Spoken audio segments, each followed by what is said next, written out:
ADN Podcast. ADN Podcast. Voces con contenido. Hola, soy Leo Honores y te invito a hacer una pausa necesaria para conocer los temas que están marcando la agenda hoy. Se retomó la audiencia en el caso Monsalve y se siguen sumando antecedentes sobre la investigación. Quizás uno de los más comentados fue la cantidad de pisco sour que se habrían ingerido. Pero mucha fe. O digamos que al menos pagado. Porque mantengamos la duda respecto de si se los tomaron o no. Porque por la cantidad de centímetros cúbicos medidos en aperitivos, y acá hay que ser sincero, con menos no podríamos ni caminar o nos quedamos dormidos ahí mismo. Nosotros chupamos como chupa la gente. Menos, ni hablar, caminar 5 cuadras por el centro de Santiago, que como se ha dicho en redes sociales, en cuentas como la de Patriota 25024/gato, es imposible de hacer. Hay quienes dicen que no hay cosas imposibles, sino hombres incapaces. El asunto es que los antecedentes cada vez complican más al ex subsecretario, y para el gobierno este asunto sigue generando incomodidad, y no es para menos. Porque uno de los temas que complica al Ejecutivo es que, entre otras cosas, Monsalve habría hecho mal uso de sus facultades al pedirle a la ex directora de inteligencia de la PDI, Cristina Vilches, la revisión de las cámaras de seguridad. Desde el gobierno hablaron la vocera subrogante, la ministra del Trabajo, Janet Jara, y también el ministro del Interior subrogante, Luis Cordero.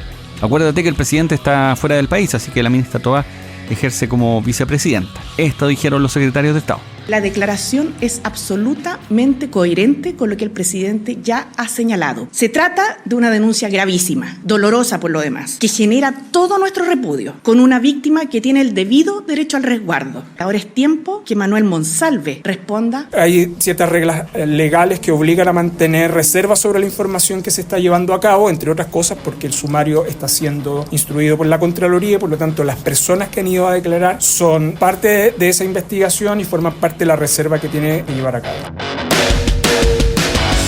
Desde la oposición también hay harto ruido político. Pidieron la conformación de una comisión especial investigadora para ahondar en el caso desde el Congreso, esto pensando en responsabilidades políticas. Esto va por el lado distinto de tribunales.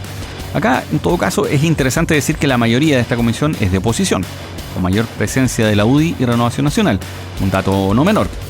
Sobre las expectativas ahondó el diputado de RN, Miguel Mellado, quien también es integrante de la comisión investigadora, y su par, jefe de bancada de Evópoli, Jorge Guzmán. Aquí hay un delito de por medio donde hubo una denuncia por violación, pero antes había un tema súper delicado, por eso fueron cómplices. Yo creo que esa responsabilidad política es la que vamos a buscar en la comisión investigadora. Entre más sabemos de la investigación penal del caso Monsalve, más cuestionamientos nos surgen respecto a la participación y el conocimiento que tuvo el gobierno respecto de estos hechos. En razón de ello se hace fundamental prontamente empiece a trabajar, a recabar antecedentes y a esclarecer cuál fue el nivel de participación de los ministros, del subsecretario, de las policías y de todos quienes tuvieron acceso a la información, incluyendo al presidente de la República. Ahora, en el Centro de Justicia, y aquí esto es lo importante, está desarrollándose la audiencia en donde se definirá, por ejemplo, las medidas cautelares que se podrían tomar para Manuel Monsalve.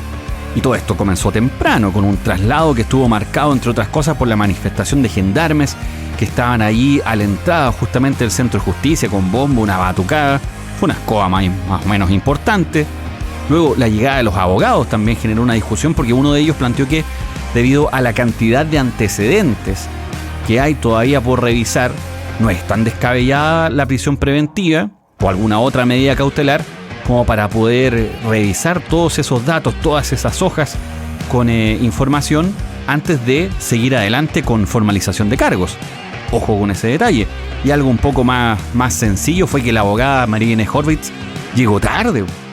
Y llegó bien tarde, al punto que tuvo que irse corriendo para ingresar al Centro de Justicia. Pero los detalles de la audiencia te los cuento en un ratito, apenas se pueda resolver. Algunos vienen atrasados.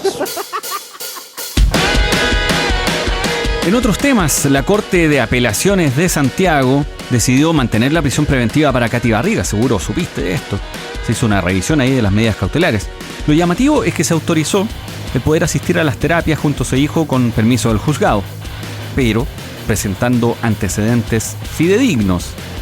Y ese detalle, esos conceptos en particular, son bien especiales, porque se ponen condiciones. Acuérdate que se supo que se había habido aquí pagos irregulares sobre la necesidad de las atenciones. De ahí entonces que se pidan antecedentes fidedignos. Es un elemento clave. Además, hay otro tema importante. Podría ir el papá del pequeño, la pareja, el esposo, digamos, de Katy Barriga. Sí, po.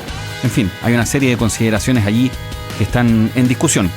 Sobre el fondo del asunto, si es o no un peligro para la sociedad, este es el fiscal Eugenio Campos, jefe de la Unidad Anticorrupción de la Fiscalía Nacional.